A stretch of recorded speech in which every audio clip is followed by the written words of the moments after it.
கவிதை அழகுதான்.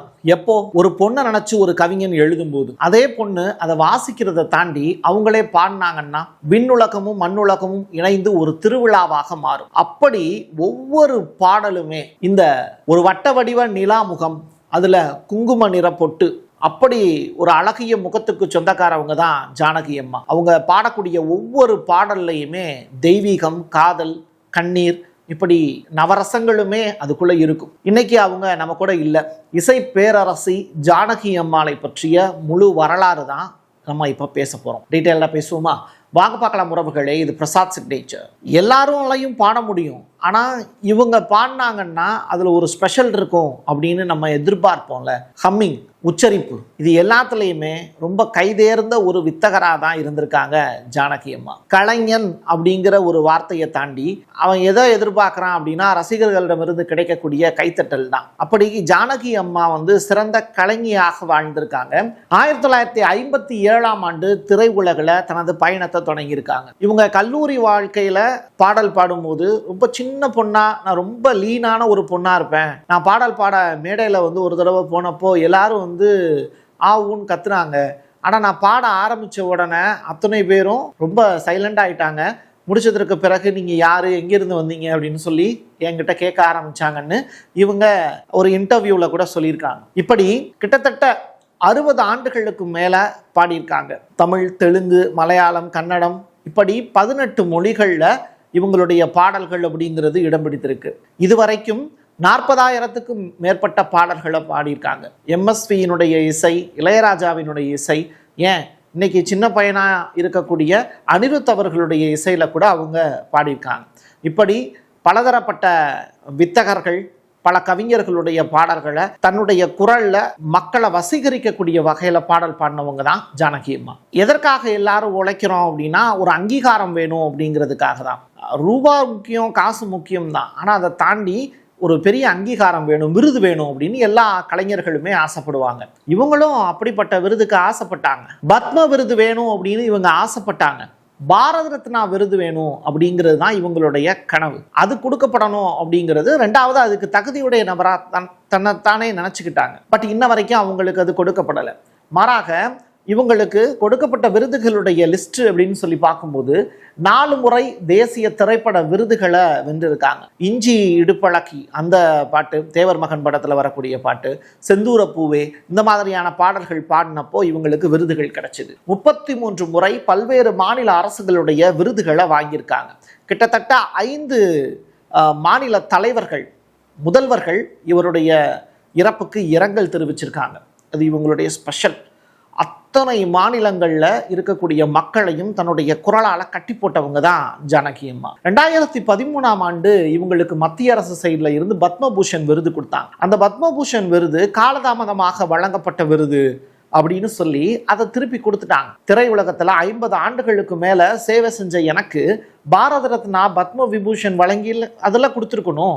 அதை விட்டுட்டு என்னைய அவமானப்படுத்துகிற மாதிரி இல்லை, என்னுடைய பாடல்களுக்கான அங்கீகாரம் கிடைக்கல அப்படிங்கிறதுனால அந்த விருதுகளை துச்சமாக நினச்சி தூக்கி போட்டாங்க. இப்படி நிறையா கலைஞர்கள் செஞ்சுருக்காங்க. ஏன் சாகித்ய அகாடமி விருது பெற்ற ஏகப்பட்ட நபர்கள் விருதுகளை திருப்பி கொடுத்துருக்காங்க. பட் 2013 ஜானகி அம்மா எடுத்த அந்த முடிவு இருக்குல்ல, அதற்கு பிறகுதான் இந்த விருதுகளை புறக்கணிக்கக்கூடிய நிகழ்வுகள் அப்படிங்கிறது வரிசையாக அரங்கேறி ஆரம்பிச்சது. அந்த வகையில் அதற்கு ஆரம்ப புள்ளி பிள்ளையார் சொல்லி போட்டவங்க இவங்க தான். இவங்களுடைய பல்வேறு காலகட்டத்தில் இவங்களுடைய ஃபோட்டோஸை நீங்கள் எடுத்து பார்த்தீங்கன்னா 7 பருவத்து பெண்கள் அப்படிம்பாங்க. ஒவ்வொரு பருவத்திலையும் பெண்ணினுடைய ஃபோட்டோ வடிவமைச்சிருந்தாங்க. அப்படின்னா அந்த 7 பருவத்திலையும் இருக்கக்கூடிய பெண்களை சாமியாக கும்பிட்றாங்கன்னா எப்படி வடிவமாக வச்சுருப்பாங்களோ அது மாதிரி தான் இவங்களுடைய புகைப்படங்களே இருக்கும். இது அவங்களுடைய கடைசி காலத்தில் எடுக்கப்பட்ட புகைப்படம். இப்படி ஒவ்வொரு புகைப்படத்திலையுமே அந்த 7 பருவத்து பெண்களுடைய சாமியினுடைய முகம் அப்படியே உங்களுக்கு கண்ணு முன்னாடி தெரியும். எந்த கதாநாயகிக்காக பாடுறாங்களோ அந்த கதாநாயகியினுடைய ஒரிஜினல் வாய்ஸ் இருக்கும்ல, அந்த படத்தில் அவங்களுக்குன்னு ஒரு வாய்ஸோ ஒரு ஓடிட்டு இருக்கும்ல வசனம் பேசும்போது, அதே மாதிரியான குரல்லையே தன்னுடைய பாடலையும் அந்த இடத்துல கொடுத்துருப்பாங்க. அந்த அளவுக்கு பல்குரல் வித்தகையா இருந்திருக்காங்க. ஏன் ஆணினுடைய குரல்ல கூட அவங்க பாடல் பாடியிருக்காங்க. பாருங்க, ஒரு ஜானகி அம்மா தான் எத்தனை கதாநாயகிகளை அவங்க உருவாக்கியிருக்காங்க அப்படின்னு. அத்துணை பாடல்கள் பாடியிருக்காங்க. கிட்டத்தட்ட 40,000க்கும் மேற்பட்ட பாடல்கள். அதுவும் குணா படத்துல வரக்கூடிய பாடல்கள்லாம் அந்த குகையில வச்சு பாடக்கூடிய பாடல் இருக்குல்ல, அந்த பாடல்லாம் ரொம்ப வசீகரிக்கக்கூடிய வகையில இருக்கும். குறிப்பா ரேவதி அவர்களுக்காக இவங்க நிறைய பாடல்கள்லாம் பாடியிருக்காங்க.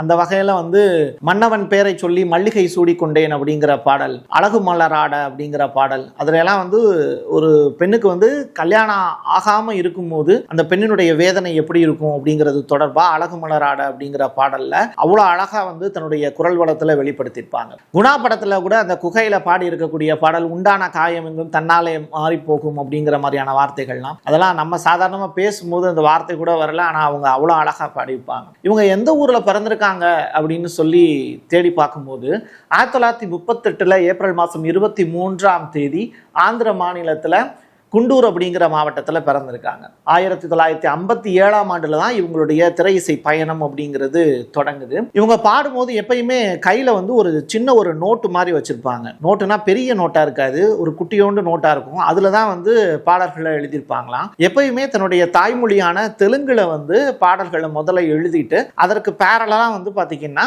எந்த மொழியில பாடுறாங்களோ அந்த பாடல்களையும் எழுதியிருப்பாங்களாம். இப்படி இந்த மைக் இருக்குல்ல, இந்த மைக்குக்கும் இவங்களுக்குமான டிஸ்டன்ஸ் அப்படிங்கிறதே ரொம்ப கம்மியாக தான் இருக்கும். மற்றவங்கெல்லாம் வந்து பாடும்போது உடல் மொழியை பயங்கரமாக வெளிப்படுத்துவாங்க. இன்னைக்கு இருக்கிற பாடகர்கள்லாம் எப்படி பாடுவாங்கன்னா மைக் அப்படியே பக்கத்தில் வச்சுக்கிட்டு டான்ஸ் ஆடிக்கிட்டே கூட பாடுவாங்க. சில பேர் வந்து வித்தியாசமான செய்கைகள் எடுத்திருப்பாங்க. இப்படி உடல் மொழிகள் ஏகப்பட்டதை பாடகர்கள் வந்து கொடுப்பாங்க. பட் ஜானகி அம்மா பாடும்போது ஒரே ஃப்ரேம் தான் இருக்கும். எப்பயுமே அந்த மைக்குக்கும் அவங்களுக்குமான டிஸ்டன்ஸ் வந்து கொஞ்சம் கூட விலக கூட மாட்டாங்க. அப்படியே ஒரே பொசிஷன்லயே தான் வச்சிருப்பாங்க. என்ன குரல் அவங்க கொடுக்குறாங்களோ அது அப்படியே மைக்ல கேப்சர் ஆகணும் அப்படிங்கிறதுல ரொம்ப தெளிவா இருப்பாங்க. அதுவும் அவங்களுடைய உச்சரிப்பாகட்டும், ஹம்மிங் ஆகட்டும், எல்லாமே வந்து ரொம்ப அப்படி டிவைன், எப்படி ஒரு தெய்வீகம் எப்படி இருக்குமோ அதை நீங்க அப்படியே அந்த பாட்டில் உணர முடியும். இதை நான் சொல்லி உங்களுக்கு தெரிய வேண்டியதில்லை, அவங்களுடைய பாடல்களை நீங்க கேட்கும் போதே உங்களால உணர முடியும். குறிப்பா இவங்களை வந்து தென்னிந்தியாவினுடைய குயில் அப்படின்னு சொல்றாங்க. இன்னும் கொஞ்சம் கூடுதலா அவங்கள பத்தி புகழணும்னு நினைக்கிறவங்க நைட்டிங்கேல் அம்மையார் அப்படின்னு கூட அவங்கள சொல்றாங்க. என்னை கவர்ந்த பாடல்கள் அப்படின்னு சொல்லி நான் ஒரு லிஸ்ட் எடுத்தேன். அதுல வந்து பாத்தீங்கன்னா இந்த இவள் ஒரு இளங்குருவி அப்படின்னு சொல்லி குஷ்பு தனியா பாட்டு பாடிட்டே இருப்பாங்கல்ல ஒரு படத்துல, அந்த படத்துல வந்து இவங்களோட வாய்ஸ் மட்டும் தனியா இந்த ஃப்ரேம்லாம் பார்க்காம அந்த பாட்டை மட்டும் தனியாக நீங்கள் உட்காந்து கேட்கும்போது இவள் ஒரு இளங்குருவி அப்படின்னு சொல்லி அந்த வார்த்தையை அவங்க உச்சரிக்கும் போதும் சரி, எழுந்து ஆடும் மலர்கொடி அப்படிங்கிற வார்த்தைகளை உச்சரிக்கும் போதும் சரி, அது நிஜமாகவே வந்து அந்த கொடி வந்து படர்ந்து அது மேலே வந்து வரும்போது கற்பனை பண்ணி பார்த்தீங்கன்னா அப்படித்தான் அவங்களுடைய பாடல்களே வந்து இருக்கும். இவள் ஒரு இளங்குருவி அப்படின்னு சொல்லும்போது நிஜமாகவே அந்த வாய்ஸில் வந்து பார்த்தீங்கன்னா குருவியினுடைய வாய்ஸ் எப்படி இருக்குமோ, அது பாட்டுச்சுன்னா எப்படி இருக்குமோ ரைட்டா, அது கூக்குன்னு கூவும்ல, அது மாதிரியான குரல் தான் இவங்களோடது இருக்கும். ரெண்டாவது, இடையில் நடையில் இறைவன் வரைந்த கோலம் அப்படின்னு சொல்லி அவங்க பாடும்போது நிஜமாகவே வந்து பாத்தீங்கன்னா அந்த வார்த்தைகளுக்கான அர்த்தம் வந்து வானுயர இருக்கும். அதை நீங்க வந்து உணரும் போது நிச்சயமாக அது புரியும். அது மாதிரி ஏகப்பட்ட பாடல்கள். குறிப்பா வந்து நாசர் கூட ஒரு படத்துல 3 கதாநாயகிகளோடு சேர்ந்து ஆடியிருப்பாரு. அதில் வந்து கறவமாடு 3 காளமாடு 1 அப்படிங்கிற பாடல், அதில் ஊர்வசி, அதற்கு பிறகு வந்து இவங்க ரேவதி, இவங்க எல்லாருமே நடிச்சிருப்பாங்க. அதில் ஒவ்வொரு பெண்ணுக்கும் ஒவ்வொரு விதமான வாய்ஸ் ஓவர் கொடுத்துருப்பாங்க. அதில் பாடலே பாடி இருக்கிறது. குறிப்பாக ரோஹிணிக்கெலாம் ரொம்ப லோக்கல் ஸ்லாங்கில் அவங்க பாடியிருப்பாங்க. இப்படி ஒரே பாட்டு 3 நாயகிகள், அந்த 3 கதாநாயகிகளுக்கு 3 விதமான வாய்ஸ் ஓவர் எடுத்திருப்பாங்க. இது அவங்களுடைய தனித்திறமையில ஒன்றாக சொல்லலாம். இன்னொரு பாட்டு இந்த மன்னவன் பேரை சொல்லி அப்படிங்கிற பாடல் இருக்கு இல்லையா, அதுல ரொம்ப நிஜமாகவே நீங்கள் அந்த பாட்டை நல்லா உத்து கவனிச்சிங்க அப்படின்னா அன்றைக்கி இருக்கக்கூடிய 80s 90s கிட்ஸுக்கு ஒரு பெரிய அளவில் மயக்கம் தரக்கூடிய பாடலில் அதுவும் ஒன்று. அவங்கள நினச்சி நான் அந்த பாட்டை கேட்டதுக்கப்புறம் எழுதிய வார்த்தைகள் வந்து உயிருக்குள் உழை வைப்பவள் அப்படிங்கிறது தான். அதன் பிறகு பனி போல் மனதை உறைய வைப்பவள் அப்படி. அப்போ அந்த அளவுக்கு வந்து பார்த்தீங்கன்னா பனி போல அது மாறிடும் மனசே. அதுக்கப்புறம் அந்த பனியை அதுக்கப்புறம் உறைஞ்சதுக்கப்புறம் என்ன ஆகும், அது உருகும்ல, அப்படி உருக வைக்கிற பாட்டும் அவங்க வச்சிருப்பாங்க. அது தண்ணீராக மாறும். சில நேரத்தில் வந்து கவலை தோர்ந்த சில பாடல்கள்லாம் இருக்கு. குறிப்பாக சொல்லணும்னா தளபதி அப்படிங்கிற படத்தில், மணிரத்னத்தினுடைய படம், அதில் கூட சின்ன தாய் அவள் அப்படிங்கிற பாடல் வந்து ரொம்ப தாய் அன்புக்கான ஒரு பாடலாக இருக்கும். தாயை தொலைச்சிட்டு தேடக்கூடிய கர்ணனுடைய அந்த பழைய வேர்ஷன், அதுக்கு எப்படி பாடணும் அப்படிங்கிறதுக்கு உதாரணம் தான் அவங்க பாடி இருக்கக்கூடிய அந்த வார்த்தைகள்லாம் ரொம்ப ஆழமான வார்த்தைகள். அதற்கு அப்படியே பேரலாக வந்து பார்த்தீங்கன்னா விஐபி படம், அதுக்கு பிறகு வந்து வேலையில்லா பட்டதாரி அப்படிங்கிற படம், அதில் வந்து அம்மா அம்மா அப்படின்னு தொடங்கக்கூடிய வரிகள், காலம் கரைந்தோடும் உன் வாழ்வில் கரை சேரும் அப்படிங்கிற அந்த வார்த்தையெல்லாம் வந்து எப்படி சொல்கிறது, அதெல்லாம் ஏட்டில் எழுதி வச்சிருக்கக்கூடிய வார்த்தைகள் எல்லாத்துக்குமே வந்து உயிர்ப்பு கொடுக்கணும் அப்படின்னா, இப்போ ஒரு சிலை இருக்குது, அந்த சிலையை வந்து உயிர்ப்பிக்கிறதுக்குன்னு சொல்லிட்டு கோயிலெல்லாம் அந்த பாலாபிஷேகம்லாம் பண்ணுவாங்க.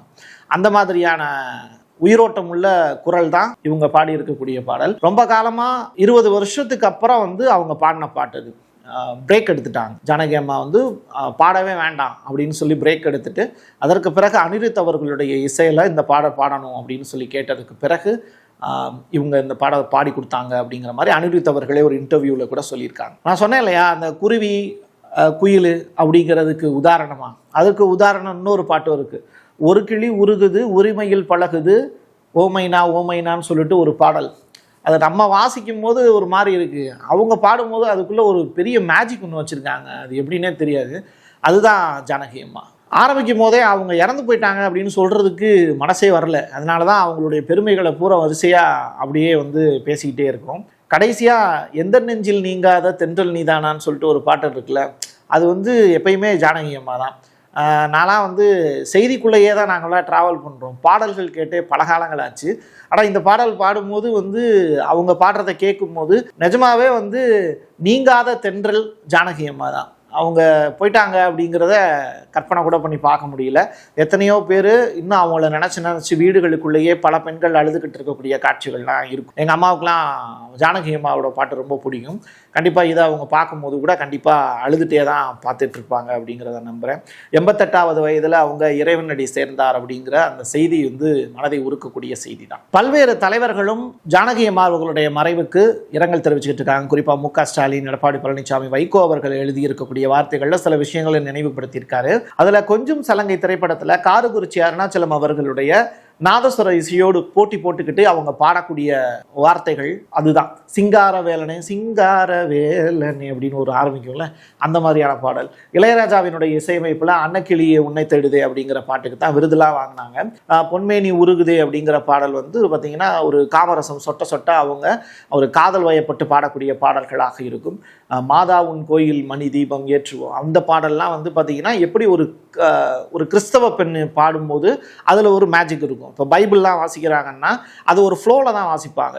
அது எப்படி சொல்கிறது, சங்கீதம் அப்படிங்கிற மாதிரியான வார்த்தைகள்லாம் பயன்படுத்தும் போது அவங்க பைபிள் வாசிக்கிறவங்களுக்கு, இப்போ கிறிஸ்டியானிட்டியில் ஃபாலோ பண்ணுறவங்களுக்கு புரியும். அவங்க ஒரு எப்படி சொல்கிறது, சர்ச்சில் போய் வாசிக்கும் போது அவங்க ஒரு டோனில் வாசிப்பாங்க. அதே மாதிரியான டோன் தான் வந்து இந்த மாதா உன் கோயிலில் மணி தீபம் ஏற்றுவோம் அப்படிங்கிற பாடலில் பாடியிருப்பாங்க. அதே மாதிரி டாடி டாடி அப்படிங்கிற டாடி டாடி ஓமை டாடி அப்படின்னு சொல்லிட்டு ஒரு பாடல், அதில் நிஜமாகவே ஒரு குழந்தை பாடினா எப்படி இருக்குமோ அதே மாதிரியான ஒரு டோனை வந்து ஒரு 50 வயசுல இவங்க பாடியிருப்பாங்க. அந்த பாடலை கேட்கும் போது நிஜமாகவே வந்து பார்த்தீங்கன்னா இது பாடினது ஒரு பொண்ணா இல்லை ஒரு குழந்தையா அப்படின்னே நமக்கு டவுட் வரும். அதற்கு பிறகு நீங்கள் சர்ச் பண்ணி பார்த்தீங்கன்னா ஜானகி அம்மா பாடின பாட்டு அப்படிங்கிறது நமக்கு தெரியும். இளையராஜா அவர்கள் இருக்கிறதுலையே வந்து அவர் மட்டும்தான் வித்தியாசமான முறையில் ஜானகி அம்மாவை பற்றி பேசியிருக்காரு. அவங்களுடைய இறப்பு சம்மந்தமாக அவங்களுடைய பெருமையை பற்றி பேசுகிறத தாண்டி இளையராஜா அவர்கள் தன்னுடைய பெருமையும் அதில் இணைத்து கொண்டு தான் எப்போயுமே பேசுவார். அது மாதிரி கடின உழைப்பாளி அப்படின்னு சொல்லி ஜானகி அம்மாவுக்கு இளையராஜா சைட்லேருந்து ஒரு விருது கிடச்சிருக்கு, வாழ்த்துக்கள்.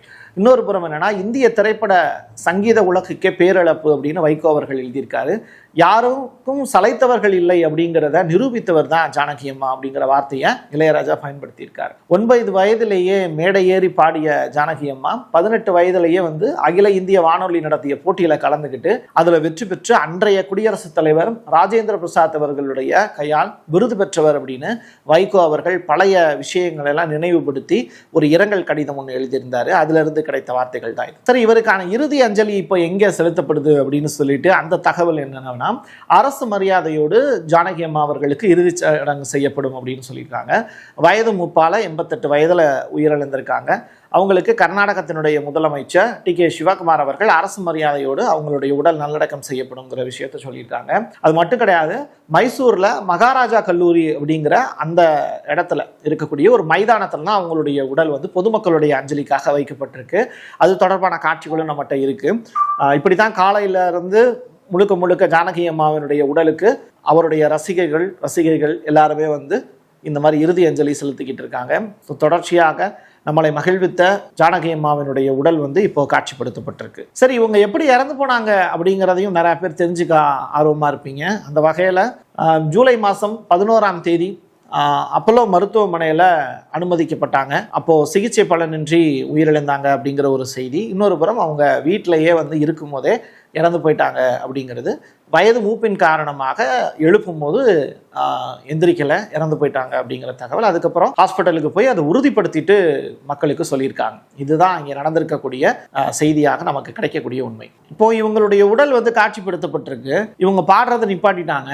குறிப்பாக வந்து இவங்களுக்காகவே எடுக்கப்பட்ட ஒரு படம்லாம் இருக்குது. விஜய் சேதுபதியும் த்ரிஷாவும் சேர்ந்து நடித்த 96 அப்படிங்கிற படம். அந்த படத்தில் வந்து அந்த பொண்ணுக்கே வந்து கேரக்டருக்கே வந்து ஜானகின்னு தான் வச்சுருப்பாங்க. குறிப்பாக வந்து சில காட்சிகள்லாம் டெலீட்டட் செய்யப்பட்ட சீன்ஸ்லாம் வந்து இப்போ சேட்டலைட் சேனல்களில் ரிலீஸ் ஆகிட்டு இருக்கு. 96 படத்தில் வந்து த்ரிஷாவும் விஜய் சேதுபதியும் நேரடியாகவே ஜானகி அம்மாட்ட போய் அவங்க பாடல்கள் பாடி காமிக்கிற மாதிரியான சீன்ஸ்லாம் இருக்கும். அது ரொம்ப லென்த்தான சீனு. அதனால் அது டெலிட் பண்ணப்பட்ட காட்சிகள்லாம் இப்போ வந்து ரொம்ப பெரிய அளவில் ட்ரெண்டாக ஓடிட்டு இருக்கு. கடைசியாக ஜானகி அம்மா வந்து 2019ஆம் ஆண்டு 10 கல்பங்கள் அப்படிங்கிற படத்தில் அம்ம பூவினு அப்படின்னு சொல்லிட்டு ஒரு தொடங்கக்கூடிய வரிகளில் இருக்கக்கூடிய பாடல்களை பாடியிருக்காங்க. கடைசியாக அவங்க பாடின பாடல் அதுதான். இது வந்து வெளி உலகத்துக்கு தெரியாத உண்மை. அதனால் அதை மட்டும் வெளிப்படுத்தணும்னு நினச்சோம். தொடர்ச்சியாக அவங்களுடைய இறுதிச் சடங்கு நடத்தப்பட்டு உடல் நல்லடக்கம் செய்யப்படும். என்னதான் இருந்தாலும் 88 வயது வரைக்கும் அவங்க வீட்லையும் நிச்சயமாக கடைசியாக பாடிட்டு தான் அவங்க மரணப்படுக்கையில் இறந்து போயிருப்பாங்க அப்படிங்கிற மாதிரி நம்பலாம். அந்த இசைக்குருவிக்கு, இசை பேரரசிக்கு பிரசாத் சிக்னேச்சரின் ஆழ்ந்த அனுதாபங்கள். நல்லா வாழ்ந்துட்டு தான் போயிருக்காங்க. வாழ்க்கையில் எல்லா விதமான மகிழ்ச்சியையும் பார்த்துட்டு போயிருக்காங்க. நம்மளையும் மகிழ்வித்து கொண்டு அந்த குங்கும பொட்டுக்காரி நம்ம பார்த்த வகையில் ஒரு சாமி மாதிரி வந்து அவங்களுடைய முகம் இருக்குது. அவங்க எங்கேருந்து வந்தாங்களோ அதே இடத்துக்கே அவங்க போயிருக்காங்கங்கிறத நான் நம்புகிறேன். என் கையெழுத்து என் மக்களுக்கானது உறவுகளே. மீண்டும் ஒரு பதிவில் சந்திக்கலாம். நன்றி, வணக்கம். கல்லூரியில் விஸ்கா மற்றும் ஜேர்னலிசம் படித்த அல்லது படித்துக் கொண்டிருக்கக்கூடிய மாணவர்களுக்கு 3 மாதம் இலவச பயிற்சி வகுப்பு, இன்டர்ன்ஷிப்புக்கான சர்டிபிகேட்டும் வழங்கப்படும். நல்ல திறமையை வெளிப்படுத்தும் மாணவர்களுக்கு வேலை வாய்ப்பும் கொடுக்கப்படும். நியூஸ் ரீடிங் முதல் சப் எடிட்டர் வரை அனைத்தும் கற்க நல்லதொரு வாய்ப்பு. கல்லூரி வாசலை கடந்து வாருங்கள் மாணவர்களே. இது Prasad signature media broadcasting private limited. உங்களுடைய தொழில் சம்பந்தமான விளம்பரங்களை நமது சேனலில் ஒளிபரப்ப உங்களுக்கான அருமையான வாய்ப்பு.